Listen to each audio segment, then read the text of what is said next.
Shalom, shalom, frères et sœurs, famille du café prophétique, bonjour.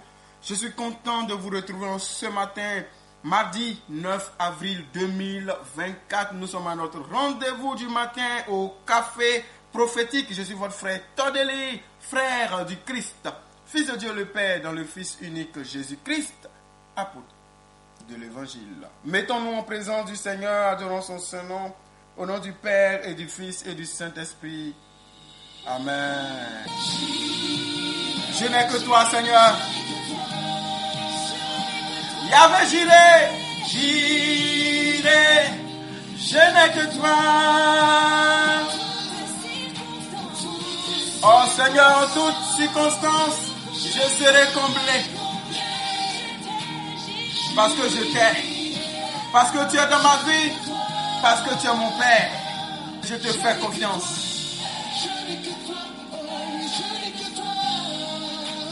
Frères et sœurs, la Bible dit dans le livre de Genèse, au chapitre 22,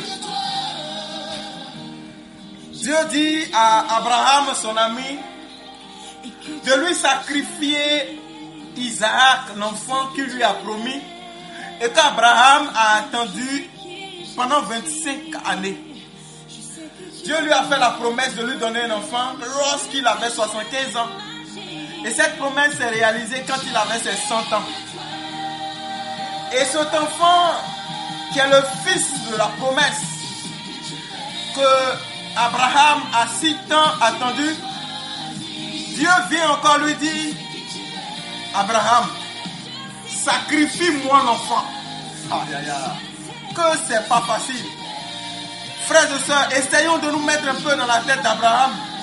Quoi? L'enfant que j'ai attendu depuis 25 ans, celui que tu m'as promis pour pouvoir prendre ma succession, pouvoir être mon héritier, tu veux le sacrifier, que je le sacrifie pour toi. On aurait pu dire quel Dieu sanguinaire, quel Dieu mauvais. Tu prends plaisir à ce que je souffre, on dirait. Mais Abraham se lève et il obéit. Il va jusqu'à la montagne où il doit sacrifier l'enfant. Et dans le verset 8 du chapitre 22, la Bible dit, l'enfant a posé une question à son père pour demander, mais papa, on a le bois, on a le couteau, on a ce qu'il faut pour faire le feu, pour le sacrifice. Mais où est l'animal du sacrifice? Et Abraham répond à son enfant, mon fils, Dieu se pourvoira lui-même de l'agneau pour l'holocauste. Dans la version parole de vie, on dit Dieu s'arrangera pour trouver l'agneau du sacrifice. Une autre version dit encore, Dieu veillera lui-même à procurer l'agneau. Frère, Dieu veillera lui-même à procurer l'agneau.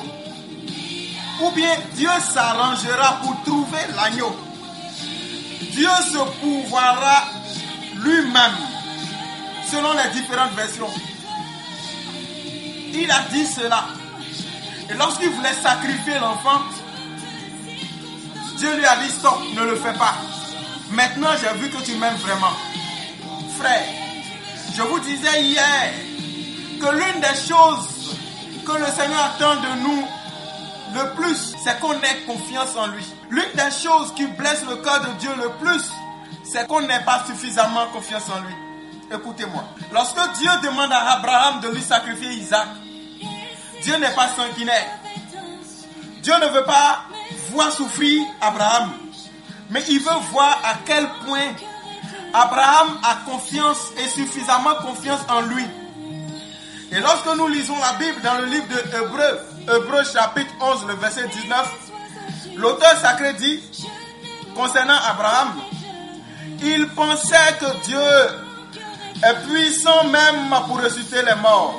Aussi le recouvra-t-il par une sorte de résurrection. C'est-à-dire, Abraham, en voulant sacrifier Isaac, son fils, au fond de son cœur, il se disait, Dieu là, il est puissant. Il est suffisamment puissant et il est capable de réveiller l'enfant si l'enfant meurt. Frères et sœurs, Abraham avait tellement confiance en Dieu qui n'a pas pensé un seul instant que Dieu allait lui faire ça et le laisser dans cette situation. Abraham espérait, contre toute espérance, que Dieu allait être capable de ressusciter l'enfant, même si l'enfant mourait. Et lorsque Dieu a vu le cœur d'Abraham, et qu'Abraham était prêt à sacrifier Isaac, il lui a dit ne le fais pas. Frère, Dieu était conscient du niveau d'amour et d'attachement qu'Abraham avait pour Isaac. Écoutez, Dieu aime tester la fidélité. Dieu aime tester le niveau de confiance qu'on a par rapport à lui. Dieu veut voir à quel point tu l'aimes, jusqu'à où tu peux aller pour lui. Laissez-moi vous donner l'exemple de Moïse. Moïse rencontre Dieu dans le buisson Adam. Lui qui avant n'avait jamais connu Dieu. Et pendant qu'ils sont en train d'échanger, Dieu dit à Moïse, que tiens-tu dans la main? Le gars dit, je tiens un bâton. Il dit, ok, jette le bâton. Moïse jette le bâton par terre et le bâton se transforme en serpent. Frère, n'oubliez pas qu'ils étaient dans le désert et sur une montagne. Donc si Moïse jette le bâton et que le bâton se transforme en serpent, ce n'est pas un serpent de forêt, c'était le serpent du désert. Or, il est scientifiquement prouvé que les serpents du désert font partie des serpents les plus venimeux au monde. Leurs venins sont très puissants. Alors quand le bâton se transforme en serpent, Dieu dit à Moïse de reprendre le serpent mais par la queue. Oh my God! Est-ce que tu vois un peu l'image? Dieu dit à Moïse de prendre le serpent par la queue. Frère, nous tous nous savons comment le serpent tourne et se tourne sur lui-même. Attraper un serpent du désert par la queue, c'est que tu t'exposes à ce que le serpent te morde. Et s'il te mord, tu as combien de temps pour guérir ou pour mourir? Dieu voulait voir quoi? Et la Bible dit qu'il saisit le serpent par la queue. Et le serpent est devenu bois dans la main. Et Moïse, Dieu dit à Moïse maintenant, ok, j'ai vu maintenant que tu peux aller à la mission pour moi. Dieu a vu, ah bon. Tu vois, tu as pu prendre le serpent par la queue. Si tu as pu prendre le serpent par la queue, parce que moi je t'ai dit de le faire, ce qui signifie que tu es fiable. Tu peux aller pour moi, je peux te faire confiance. Tu es prêt, toi, à donner ta vie pour moi. Donc moi-même là, je m'engage, je donne aussi ma poitrine pour toi. Et Dieu lui dit, je te fais Dieu pour Pharaon. Frère, Dieu aime éprouver notre amour, notre confiance en lui. Et lorsque Dieu est rassuré que nous avons suffisamment confiance en lui, que malgré les situations, nous allons lui faire confiance. Nous allons écouter sa voix. Nous allons faire ce qu'il nous dit de faire. Dieu dit, ok, je t'ai éprouvé. Maintenant, j'ai confiance en toi. Je t'envoie. Va, parle en mon nom. Mais moi, je m'engage pour toi. Celui qui te touche m'a touché. Je fais de toi mon représentant. Ouais. Ce matin, je veux te parler de Dieu. Lorsque Abraham voulait tuer Isaac, notre Dieu a dit ne le touche pas. Et à côté, il y avait un bélier qui s'était pris les cornes dans les ronces. Et Abraham a regardé. Il a appelé cette montagne là où le Seigneur pourvoit. Frère, sœur, toi qui m'entends ce matin, notre Dieu, c'est celui qui pourvoit. Parfois, ce qu'il va faire, il ne te dit pas. Tu ne vois pas venir. Tu es loin d'imaginer comment il va faire. Entre-temps, lui, il veut juste voir à quel point tu lui fais confiance. À quel point tu peux t'abandonner à sa divine providence. À quel point tu peux aller pour lui.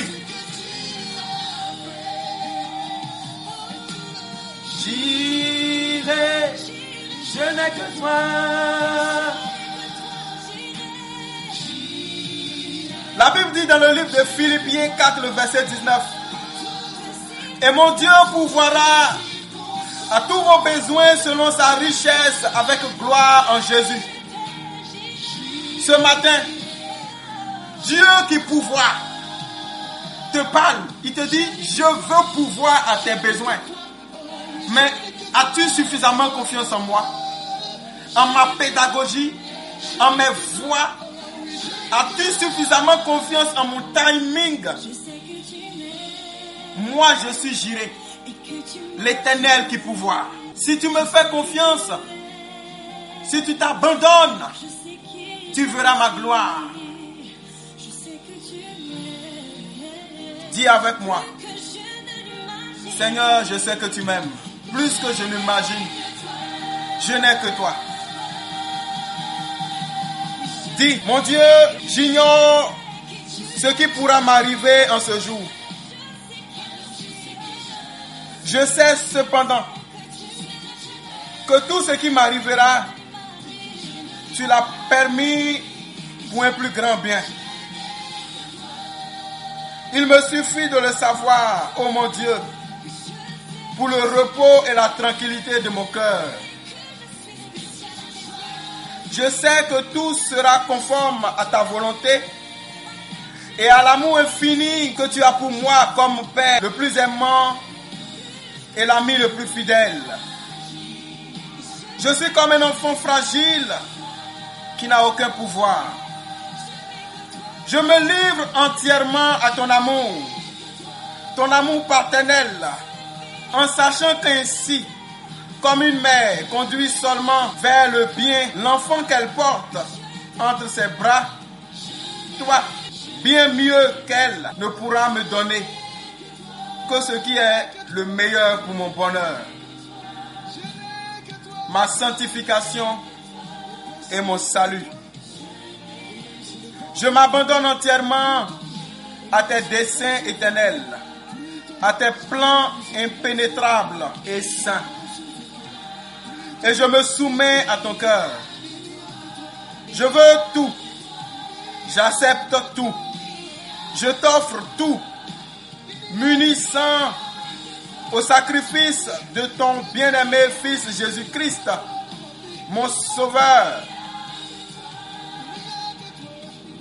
Au nom de Jésus-Christ et par son cœur sacré, par ses mérites infinis, je te demande la patience dans les épreuves et une parfaite conformité à ta volonté en tout ce que tu voudras et permettras. Viens, Esprit Saint, viens consumer en moi l'ivraie. Viens, Esprit Saint, forme en moi la vie de Dieu. Viens, Esprit Saint, donne-moi de devenir un authentique témoin du Christ. Alors tu fais silence. Que Dieu dépose dans ta vie le don de la foi. Que Dieu dépose dans ta vie le don de la confiance, de l'abandon à son amour et à sa providence. Sache-le. La Bible dit, j'ai été jeune et j'ai vieilli. Et je n'ai jamais vu quelqu'un qui a eu confiance en Dieu mendier son pain. Et si Dieu nourrit ainsi les oiseaux du ciel, alors toi tu ne manqueras de rien.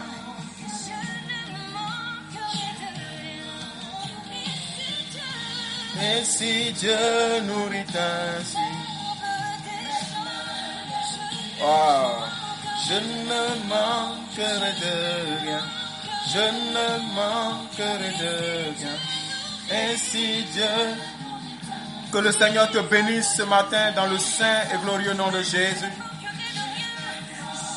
Aie confiance en Dieu. Il pourvoira. Café prophétique, la prière de ce matin. Nous nous arrêtons là. Je suis votre frère Todeli. Heureux d'être le canal par lequel Dieu vous parle. Heureux d'être le canal par lequel Dieu vous bénit. Excellente journée à ce soir. Au nom du Père et du Fils et du Saint-Esprit. Amen.